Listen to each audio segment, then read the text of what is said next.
Bien, estimado estudiante, continuamos con el epistolario. Freud Fliss, parte 2. Vamos a leer, ¿no?, fragmentos de sus cartas. Dice, en esto, digamos, del trabajo de él que habíamos mencionado, ¿no?, esto de estar trabajando al mismo tiempo, digamos, en dos abordajes teóricos, o tres, y el método, ¿no?, entre esperar y buscar. Dice, no estoy muy ocupado, estoy bastante ágil en lo intelectual y por eso escribo dos ensayos simultáneamente. O sea, de manera concurrente. Además de la vida cotidiana, o sea, está escribiendo la vida cotidiana, psicopatología de la vida cotidiana es el título, y sueño y histeria, otro artículo, ¿no? Fragmento de un análisis. Y luego, en relación, digamos, a esto de buscar y esperar, esta frase que es retomada, digamos, también por Jacques Lacan en relación a Picasso, esta frase, yo no busco, encuentro, y después la modifica y dice, si busco. Antes era distinta mi manera de trabajar, dice Freud. Solía esperar a que acudiera a mí una ocurrencia, o sea, esperaba. Yo no busco, encuentro, podemos decir, al estilo de Picasso. Y después el movimiento, ¿no?, de que esa espera se transforma en una búsqueda. Ahora les hago el encuentro. No sé si por eso lo encuentro más rápido. Pero bueno, hay algo, digamos, que se mueve a esa búsqueda. Vamos a ver qué escribe en relación a esto de la verdad y el síntoma. Dice, empecé a redactar para ti, o sea, le está hablando a Fliss, empecé a redactar para ti el estado de la cuestión de la neurosis. Entonces sobrevino de repente un gran malestar cardíaco, más grande que en cualquier momento en que fumé.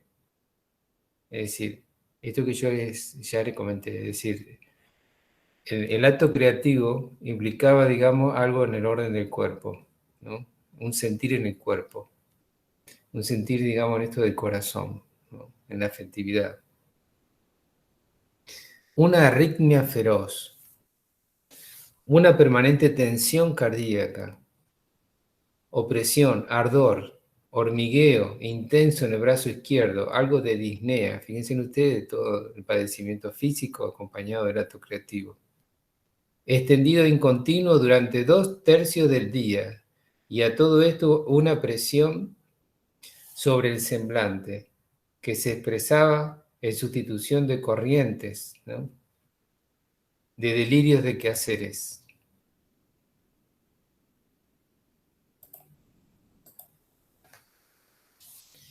En pinturas de muertos y despedidas. Fíjense ustedes qué escenario, ¿no? Qué escenario ligado a lo siniestro, ¿no?, ligado al delirio, ¿no?, ligado a esto, digamos, de estar, digamos, en una situación de transgresión, ¿no? Es decir, tener que pegar un salto para hacer la ruptura. Volvemos, obstáculo y ruptura. Estas categorías que son transversales en la cátedra, obstáculo y ruptura. Es decir, el precio de la ruptura, vuelvo a mencionar lo mismo, ¿no?, y el obstáculo ¿no?, el obstáculo, digamos, para poder avanzar. Dice, ¿cómo trabaja él? Él va describiendo su nueva perspectiva, ¿no?, de encuentro de una teoría. Plantea primero el problema a resolver, ¿no? Estamos ahí, digamos, con esta estructura protocolar, ¿no? Plantea el problema. Luego una hipótesis, que es una tesis, tiene una doble función, porque es conjetural, pero es móvil. O sea, la distinción es que esto va a ser móvil, no es como un protocolo popperiano donde es fija la hipótesis, no se cambia. Si se cambia la hipótesis, se cambia toda la investigación. No. Acá la investigación tiene que moverse en relación de la hipótesis. Y al revés. Es decir, ¿por qué? Porque sigue, digamos, el movimiento. Por eso es una teoría dinámica. Sigue el movimiento del psiquismo.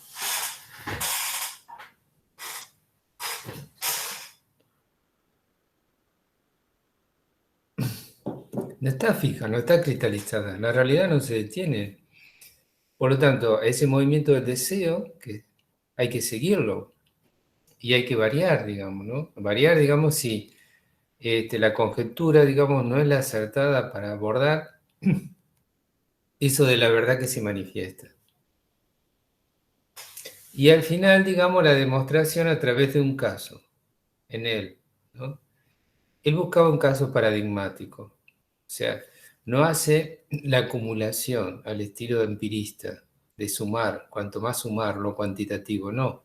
Él buscaba, digamos, un caso, digamos, que sea revelador, digamos, que le permita a él, digamos, estructurar, ¿no?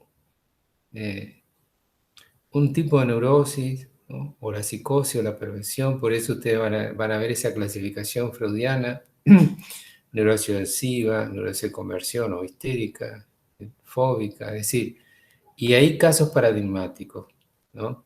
Casos paradigmáticos. Juanito, el hombre de la rata, el hombre de los lobos, Dora, es decir, un caso que permita, digamos, dar cuenta, testimonio, digamos, de una estructura. Es decir, de una estructura donde se juega una posición subjetiva.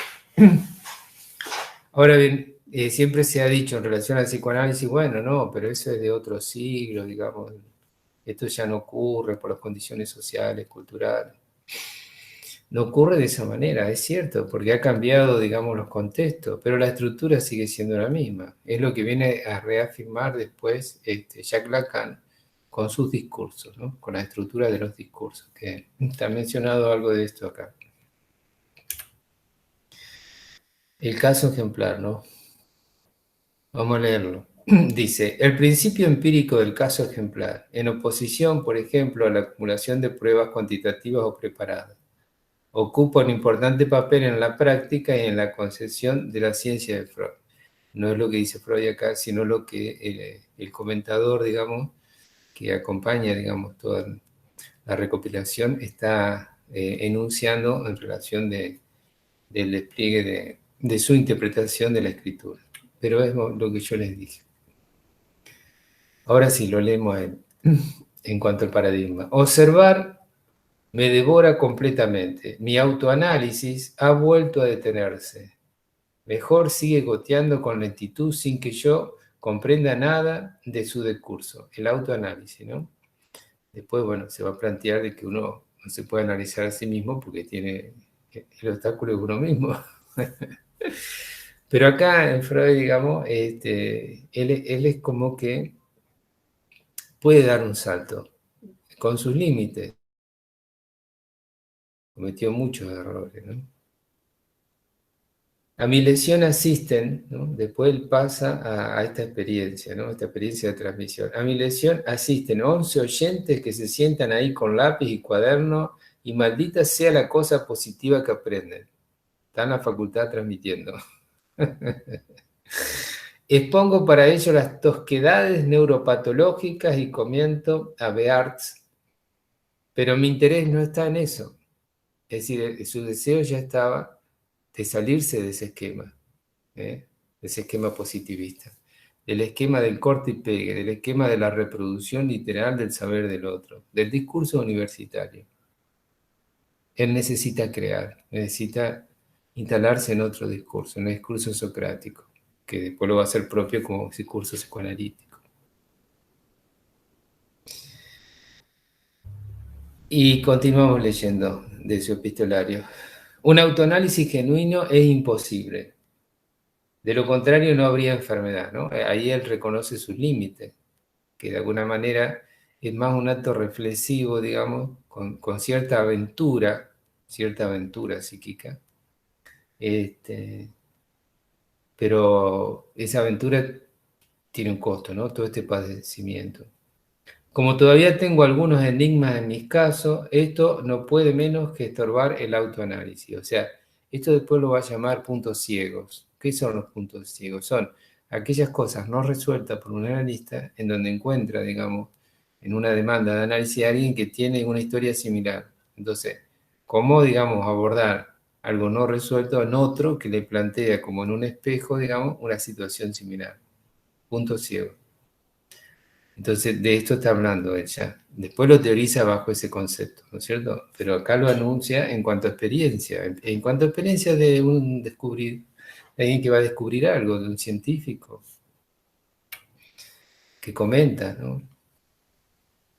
Y él también tenía periodos muy infecundos, ¿no? No crea que era todo lucidez, dice.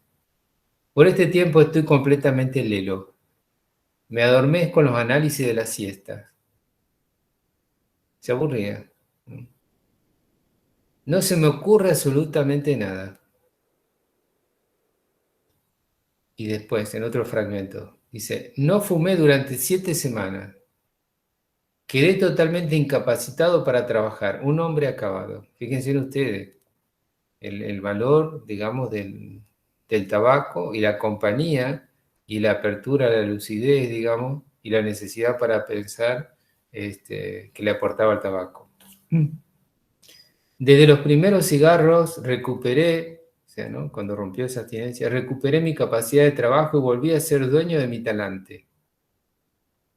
Antes la existencia me resultaba insoportable, ¿no? Como si hubiese recuperado un amante o algo del goce perdido, ¿no?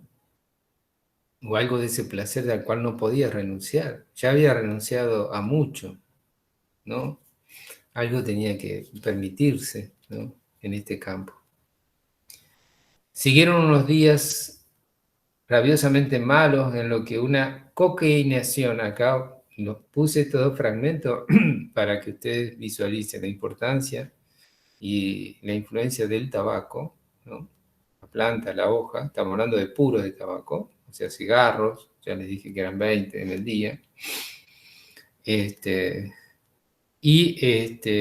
cuando él descubre la coca y el valor de la coca, digamos, como analgésico y como estimulante, y lo quiere, digamos, utilizar, y comienza, digamos, él a probar digamos, a someterse él a la experiencia como científico. Siguiendo unos días rabiosamente malos en los que una cocainización del lado izquierdo de la nariz me trajo un alivio sorprendente. Al día siguiente mantuve la nariz bajo cocaína. Si esto es lo que viera ahora, va preso.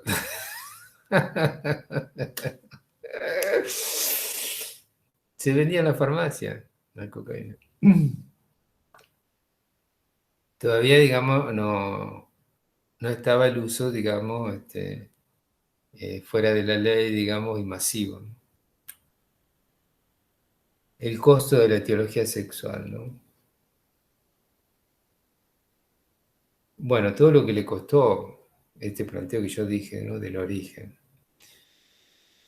El tema del poder, siempre el poder, siempre. El poder, generalmente los que administran el poder, digamos, bueno, están en esa comunidad, ¿no? En ese campo, en ese territorio armado. Cuando algo quiere irrumpir con una novedad y se sienten amenazados, bueno, van a reaccionar para destruir a ese otro, digamos, que desde su construcción imaginaria, o tal vez algo de realidad hay, porque bueno, acá se jugaban cuestiones, digamos, de prestigio, cuestiones también monetarias, ¿no? De los pacientes, de un nuevo campo, pero también hay mucho de las pasiones humanas, de la miseria de la pasión humana, eterna miseria de la pasión humana que todos la sufrimos, no me excluyo yo tampoco, digamos. Pero uno tiene que lidiar con eso, ¿no? Que son los celos y la envidia. El celo y la envidia, es decir, sentir los celos, o sea, como que el otro tiene algo que uno considera propio. En este campo científico, fíjense ustedes lo que es. Las pasiones de los celos y la envidia son terribles. Y la envidia, ¿no? Esa mirada con malos ojos, de envidiar, porque ese otro, ¿sí? Hizo algo que él no pudo. Ese otro, digamos, realizó algo, una obra, una publicación, ¿no? O lo que sea, digamos, que él no lo pudo hacer. Y él se siente herido, como que eso que el otro hizo lo hiera a él. Bueno, esto es la vida cotidiana, pero tiene ciertas dimensiones, digamos, que son terribles, porque esto, digamos, aquel, digamos, que puede producir algo, lo padece, digamos, ¿no? Porque aquel, digamos, que está sometido al poder bajo la repetición automática, ¿no? Ligado, digamos, a esta cuestión del grupo eh, endogámico. Y todo el tiempo nada más que en su energía para conservar el poder y en esa conservación, en la lógica del poder, hay que destruir todo lo que no pertenezca, ¿no? O se sienta amenazado. Es terrible eso. Vivir, digamos, bajo esas pasiones es algo terrible. Mi trabajo se me presenta muy desvalorizado. La desorientación es completa. El tiempo del que otra vez se ha pasado un año entero sin progreso, accesible a mi principio. ¿No? Lo ninguneaban, vuelvo a repetir esta frase. No le permitían, digamos, pertenecer a la aristocracia intelectual, digamos, ¿no? El psicoanálisis como escritura ensayística, ¿no? Él se va alejando, cada vez se va alejando más, ¿no? Ya le leí lo que él sentía con estos estudiantes que estaban repitiendo y a la vez lo mal que él se sentía tener que repetir eso otro para que otro repita lo que el otro repita. Es una escena borgiana de los espejos, ¿no? Y cada vez, digamos, por eso, es decir, el psicoanálisis, solamente desde el psicoanálisis, lo vuelvo a repetir y tal vez acá puedan tomar la dimensión de lo que estoy diciendo, si uno quiere abordar el psicoanálisis desde el psicoanálisis, eso es una tautología, es una repetición de la repetición. Por eso, para abordarlo, Freud fue hacia la literatura. Ya les hablé en el romanticismo alemán. Ya, si vieron los videos de romanticismo alemán, se dieron cuenta. Se dieron cuenta, digamos, que Freud, es decir, hay un poeta en Freud. Hay un poeta en Freud. Hay que descubrirlo. Y bueno, y Lacan va a la filosofía, ¿no es cierto? Lacan, digamos, tiene otro semblante. No es del orden de lo pasional, precisamente. A mí mismo me resulta singular que los historiales clínicos por mí escritos se lean como unas novelas breves, y de ello esté ausente, por así decir, el sello de la seriedad que lleva estampado lo científico. La gente compraba esas publicaciones y las leía como novela. Los casos clínicos los leía como novela. Después, pero mismo Freud dice, la novela del neurótico. O sea, él escribía toda esta historia, es decir, cada uno de ustedes, cuando cuenta su historia familiar, es una novela. Y cada uno la cuenta de diferente manera, de acuerdo como su registro existencial. Digo, cada uno en el sentido de que son muchos hermanos, cada uno tiene un registro diferente. Depende del lugar que ocupe en esa historia, ¿no? Cómo la va a reconstruir. Entonces, ¿qué quiere decir esto? Es decir, más de este hecho que parece anecdótico, vamos a tomar la seriedad de la escritural. Es decir, Freud escribía de una manera que la gente, digamos, la doxa, por decirlo en términos epistemológicos, en términos de la doxa, iba hacia eso, lo tomaba, digamos. Es decir, no escribía con tecnicismo, ¿no? Cuando escribía los casos clínicos. Hay otros artículos que tienen algún concepto técnico. Un movimiento totalmente opuesto al que hace Jacques Lacan. Jacques Lacan, digamos, el mismo, digamos, ¿no? Se dice que escribe de esa manera barroca, digamos, ¿no? Para muy pocos nada más, para elegidos, para un grupo de elegidos, para una élite que lo siga a él, digamos, ¿no? Todos los otros quedan afuera, no, no es del interés de él, digamos. En Freud no pasa eso. Freud tiene esa apetencia de ligarse en transferencia a esos otros, ¿no? Que algo de psicoanálisis ingrese en la cultura. No que quede como una aristocracia intelectual para un grupo elegido, no, que ingrese a la cultura, digamos, ¿no? ¿No? Que es una verdad, digamos, que va a tener un efecto en lo social. ¿Y qué efecto que tuvo? Increíble el efecto que tuvo. Porque actualmente, digamos, si nosotros ponemos a ver y a estudiar todos los conceptos que se manejan en la cultura, que son del psicoanálisis, por supuesto que están mal tomados, muchos, digamos, incluso invertidos de lo que es su concepto técnico. ¿no? No están las distinciones, digamos, lo cual hace, digamos, que se empobrezca la teoría. Pero no obstante los efectos de reconocer la sexualidad infantil, nadie duda ahora de la sexualidad infantil, no, no hay duda sobre eso. Imagínense, hacia 1900, eso no existía como posibilidad en el contexto social, ¿no? Y eso lo logró el psicoanálisis. ¿Qué logros que ha hecho el psicoanálisis?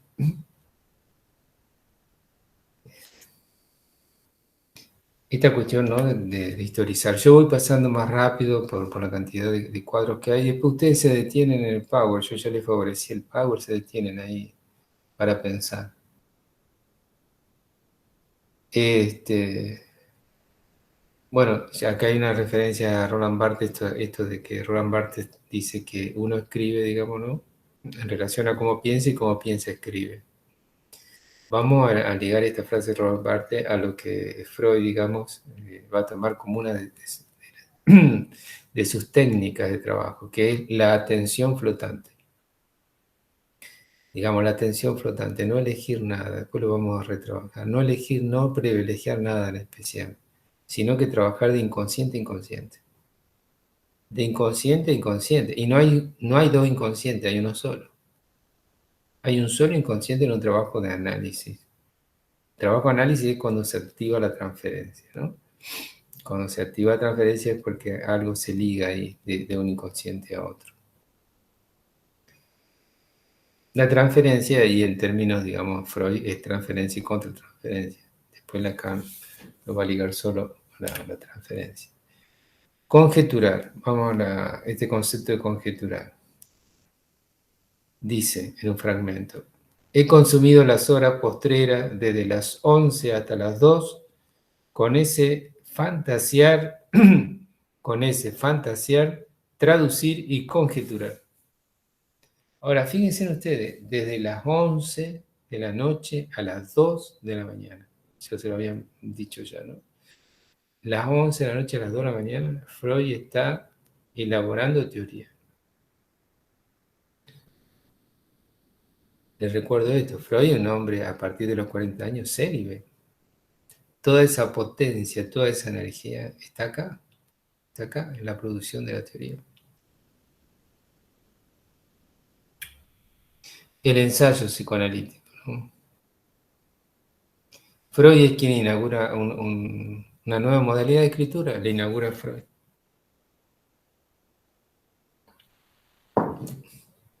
Yo no vengo a decir nada nuevo, le vengo a recordar. Mis colegas se han olvidado, yo vengo a recordar.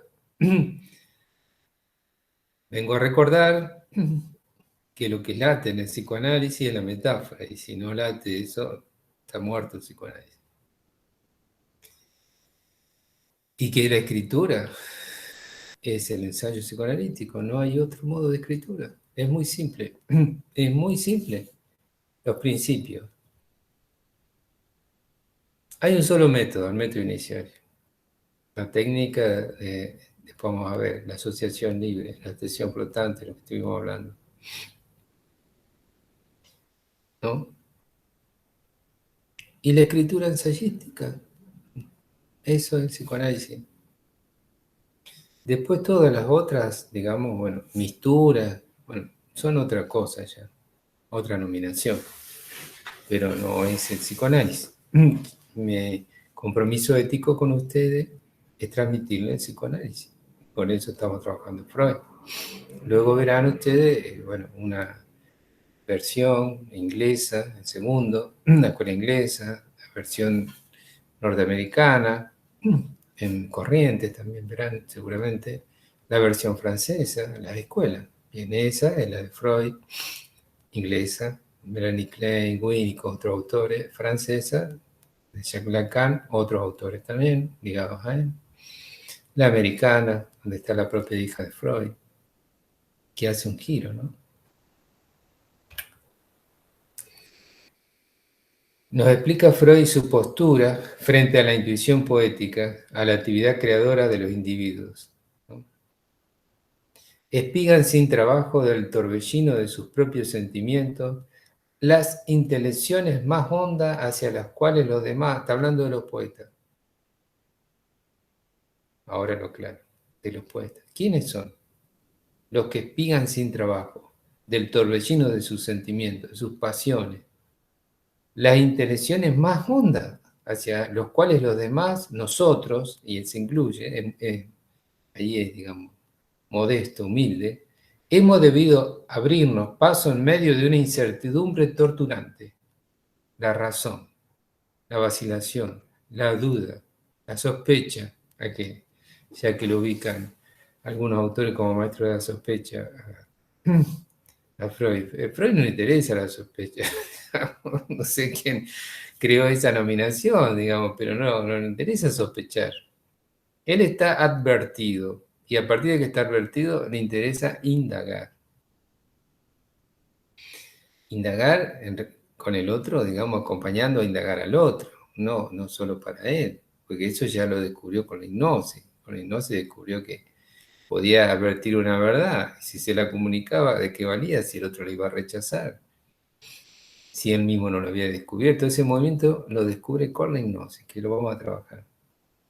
Entonces, hemos debido abrirnos paso en medio de una incertidumbre torturante y a través de unos desconcertantes tanteos. Estamos ciegos, nosotros los racionalistas, los aristócratas intelectuales, estamos ciegos. ¿Y quién espiga sin trabajo? Los poetas. Es decir, aquellos, pero al precio de no apropiárselo. Freud está tanteando, pero se lo quiere apropiar. Dice, no, esto lo quiero tomar y lo quiero usar y quiero compartirlo. El poeta está ahí, imbuido de todo eso y bueno, crea arte y lo comparte en forma estética.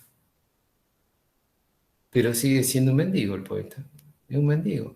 En el sentido, digamos, de que no busca un beneficio propio con eso que tiene, con eso que sabe, ¿no?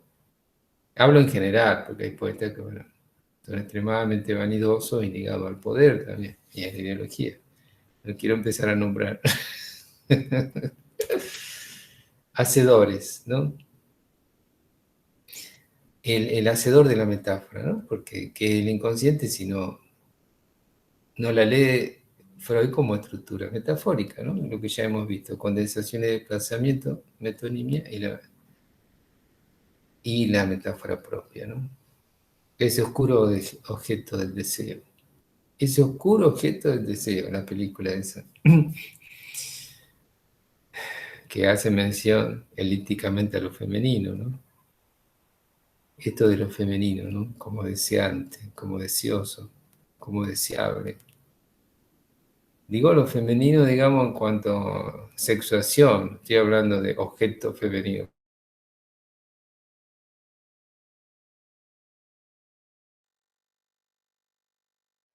¿Sí? Para que no suceda esto que yo les advertí, ¿no? De la escena, del estímulo-respuesta, ¿no? De la reflexiología de Paulo. Escuchar una palabra y reaccionar, digamos. Y ahí después vamos a tener todo el campo clínico, digamos, en relación a la transferencia, ¿no? Le vamos a dedicar un video a la transferencia. Entonces, la causalidad de ese origen de la enfermedad está ligada a la represión sexual. La represión es inevitablemente uno de los destinos de la pulsión. Ahora bien, ¿qué pasa, digamos, con toda esa energía? Si esa energía va hacia la sublimación, que es otro de los destinos posibles, el que la cultura de alguna manera promueve para que el sujeto no enferme, y ahí está esta trilogía de Freud, digamos, como salud psíquica, capacidad de amar, de trabajar y de tener placer. Cuando una de las tres no está ligada a las otras, algo sucede. Cuando hay algo del amor y el deseo, ¿sí? Algo que cae, algo sucede en el sujeto. Cuando el sujeto no puede trabajar, hay algo, digamos, fíjense ustedes, toda la sintomatología con la gente que pierde el trabajo, que es despedida, que no tiene trabajo, o que, digamos, es sustentada, está bajo el beneficio secundario, o sea, no se le da trabajo, ¿no? y se le da, digamos, un beneficio secundario. Es decir, tiene, digamos, alguien le da, ¿sí? Pero no hace nada. No hace nada consigo mismo. Y eso es algo terrible. El tema del trabajo, ¿no? Por eso el trabajo tiene que ver con la dignidad, con la libertad, con la salud psíquica y el placer en el trabajo, ¿no? Que bueno, si digamos el trabajo a la opresión, ya nos vamos por otro lado. Es decir, los tres tienen que estar unidos, ¿no? Y el equilibrio del sujeto está en esto, ¿no? En esta posibilidad de amar, digamos, y de esto y del deseo puesto en lo que trabaja, digamos, y el placer que le puede dar eso. O al revés, pueden hacer la secuencia de las tres ligándola de diferentes maneras. Bueno, dice, vamos a leerlo, creo que es más interesante que lo que digo yo. Me digo que no puedes omitir la mención de la etiología sexual de la neurosis, sin arrancar de la corona la flor más bella. Me parece el poeta. La clave que tengo lo abre, la fórmula de la etiología. La etiología sexual, ¿no? El origen de la neurosis. En el origen está la sexualidad. Totem y tabú. La primera frase inaugural que organiza todo el texto. Por la represión de lo sexual deviene lo social. Por la represión de lo social devienen los síntomas en lo singular. Bueno, acá tenemos la teoría delirante de Free, que fue origen del psicoanálisis. Fíjense ustedes, en el origen un delirio. En el delirio un origen, ¿no? El delirio un origen también, sí. Las como visiones de muchas culturas son totalmente delirantes, digamos. Pero en esa ficción hay una verdad, siempre hay una verdad, que tiene que ver después cómo eso hace la asociación o no, o eso queda como general y compartida, ¿sí? O queda como singular. Si queda como singular, bueno, ahí tenemos la paranoia en especial, ¿no? Si tiene estructura. Entonces Flick se enlazaba su relación, esta relación de la sexualidad con los periodos, la nariz con los órganos sexuales, alternando 23 en frecuencia de 23 para el varón y 28 para la mujer. O sea, en la mujer periodos menstruales en relación a los 28. Y el origen común de ambos era la bisexualidad, que era lo que entroncaba, lo que hacía transversa, era la bisexualidad. Entonces, esta hipótesis de la química sexual, ¿no?, que trabajaba Bliss, dio origen a un sueño inaugural en Freud. Sueño que ustedes van a trabajar, que yo he mencionado, el sueño de la inyección de Irma. Y Freud le dice a Fliss en una carta, le dice, tu hipótesis de química sexual me ha cautivado realmente. Estaba cautivado, es decir, Fliss se lo dice. Fliss en esa locura, ¿no? Le está dando las herramientas, está diciendo, ahí está la verdad, hermano, ahí está la verdad. Vos querés investigar, ahí, busca ahí. Y después Freud se olvida y dice, no, profesor, no lo dije yo eso. Leo más. Para la decisión entre perversión o neurosis me valgo de la bisexualidad de todos los seres humanos. Bueno, y acá aparece este tema de la trimital, o sea, una frase, lo que se liga, lo que se cifra, diría Borges, ¿no? Lo que se cifra, acá cifrado en un sueño, en una frase que supuestamente lleva a la química, ¿no? En el sueño que tiene Freud de esa inyección a una de sus pacientes, a Irma, la trimetilamina. Es un compuesto, dice orgánico, no, esto es escritura que tomé yo, no lo dice Freud. Es un compuesto orgánico que produce ese olor característico que remite a la sexualidad femenina. Es decir, hay algo de lo hormonal en lo que sueña. Sueña con lo hormonal femenino y con el olor. Fíjense, con un olor. O sea, ahí tenemos la represión sobre la pulsión olfativa. ¿A dónde está metiendo las narices, Freud? Para decirlo alegóricamente, ¿eh? Y que puede provocar, dice, tanto la excitación como el rechazo. de no reprimirse la pulsión olfativa. Se podría percibir, ¿no? Bueno, esta situación corporal o hormonal, no voy a entrar en detalle, no voy a seguir leyendo, pues leerlo. Sexualidad y muerte, ¿no? Fliss planteaba el nexo entre la sexualidad y la muerte, los dos grandes reales, ¿no? Que significantes en lo real que va a trabajar acá, sexualidad y muerte. Sobre eso, miren, qué simplificación, ¿no? Al extremo de la síntesis sobre sexualidad, muerte, vida y muerte, vamos a poner, eros tánatos, eros, ¿no? Tánatos, la fisis, ¿no? Naturaleza. Sobre eso, todo sujeto que está sujeto, ¿no? Porque pertenece, está ligado, en que trata de buscarle un sentido, trata de organizar su vida en relación a un sentido, otorgándole sentido a eso. El problema con la posmodernidad es que las historias ejemplares que organizaban ya y le heredaban a las otras generaciones un sentido acerca de eso, la posmodernidad destruyó todo, desconstruyó. Vino Jacques Derrida, Jacques el Destripador, en esa escena que yo me río de este diálogo imaginario mío entre Jacques Lacan y Jacques Derrida. Ambos Jacques, ¿no? Uno armando todo un andamiaje desde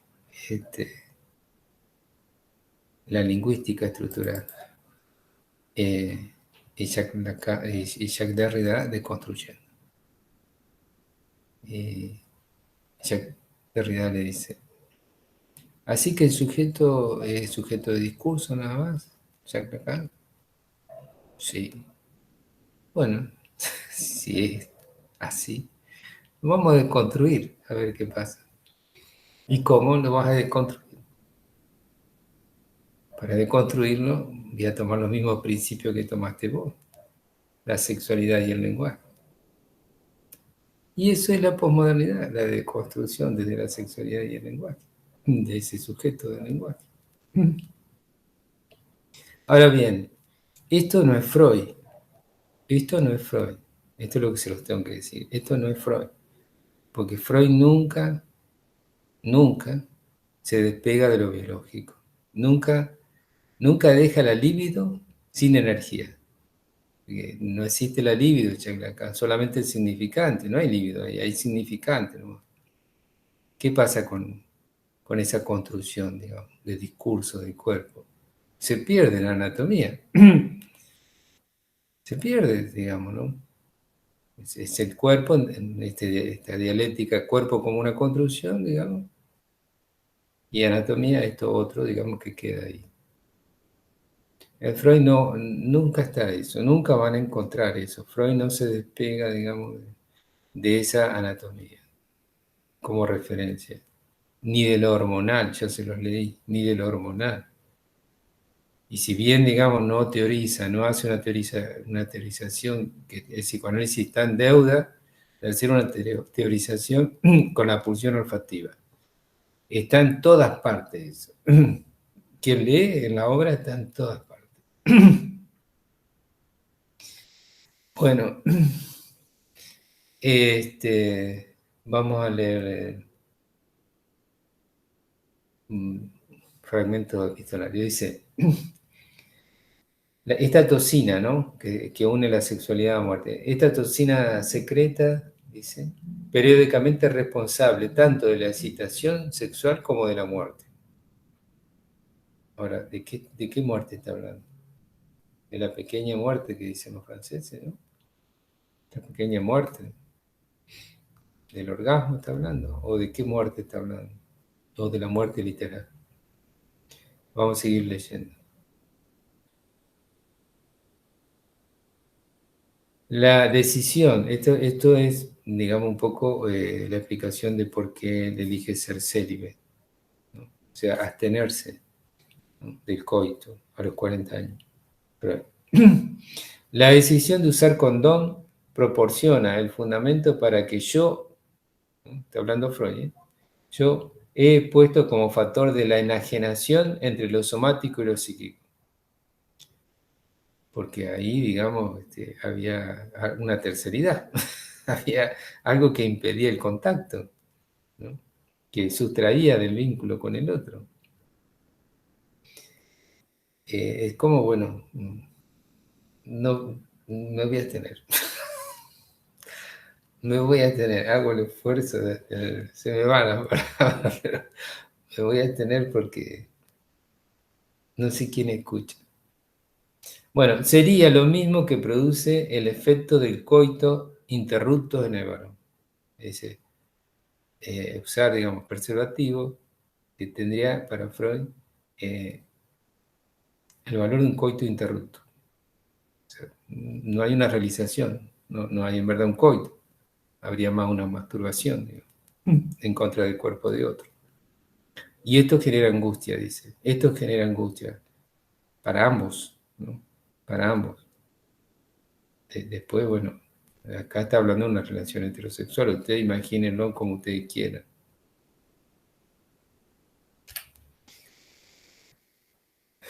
Entre tanto, esto se ha puesto más animado. La historia sexual atrae a gente que sale al mismo tiempo sorprendida y convencida, ¿eh? Y exclama, ¿no? Sobre eso nadie me ha preguntado antes. Freud comienza a indagar acerca de esto de su historia, ¿no? Su historia en relación a la sexualidad. Eh, y la gente se asombra porque dice, ¿qué, aquí un doctor que esté preguntando esto? ¿Qué me pregunta, doctor? Y ahí, digamos, bueno, hay que ir a los historiales, ¿no? De cómo esto es trabajado. Otro fragmento dice, veo que tú, por el rodeo de tu ser médico, alcanzas tu primer ideal, está hablando a Fliss, comprender a los hombres como fisiólogo, como yo nutro en lo más secreto de la esperanza de llegar a ese mismo camino que tú. Mi meta inicial, este fragmento, escuche, mi meta inicial, dice a Fliss, es la filosofía, fue la filosofía. La meta inicial, o sea, había una intención de Freud hacia la filosofía. Pues eso quise originalmente, cuando aún no tenía claro para qué estaba en el mundo, ¿no? Algo le sucedió, ¿no? ¿Qué fue lo que le sucedió? Se encontró con Goethe, eso fue lo que se sucedió. Y Goethe de algo lo advirtió. Goethe le mostró la metáfora, le mostró otra vía, digamos. Sigo leyendo, dice, ahora me he procurado a Nietzsche, en quien espero encontrar las palabras para mucho de lo que permanece mudo en mí, pero no lo he abierto todavía. No lo he abierto todavía. Él después, bueno, va a decir de que no, en verdad no lo abrió, no lo leyó, no lo quiso leer. Tenía temor al demonio, al daemon de Nietzsche. Yo creo que sí lo abrió, pero no lo reconoció. Lo abrió Nietzsche, lo leyó, digamos, y de haber sido muy ávido lector. Pero había algo ahí, ¿no? Algo que tal vez tenía que ver con la cuestión de la afiliación de Freud, ¿no? No sé, algo había. Uno puede inferir cosas, pero desconoce, algo había. El sueño y la fantasía. Es posible perseguir camino, tiempo y material de la formación de la fantasía, que entonces resulta enteramente semejante a la formación de un sueño. Es decir, la fantasía y el sueño tienen la misma estructura. ¿A dónde la tienen? ¿En qué punto tienen la misma estructura? Volvemos a la metáfora, al deslizamiento, ¿no? A esa metonimia, a la construcción, a los tres tiempos la metáfora, la analogía, el deslizamiento y la transposición. ¿Qué hay detrás de una fantasía? ¿Qué hay detrás de un delirio? ¿Qué hay detrás de un sueño? Es lo mismo, la misma estructura, solo que no presenta ninguna regresión, sino una progresión en la figuración, relación entre sueño, fantasía y reproducción. Ese tríptico para trabajar, ¿no? Bueno, no quiero hacer tan extenso este audio y no sé cuánto audio voy a hacer. Bueno, no sé si me van a poder tolerar los estudiantes, pero bueno, pero es impresionante, está todo ahí. Yo estoy tratando de ir abriendo, digamos, y sociabilizando y dialogando imaginariamente también, ¿no? Ayudando a ficcionar para ir desplegando, ¿no? Y estableciendo relaciones.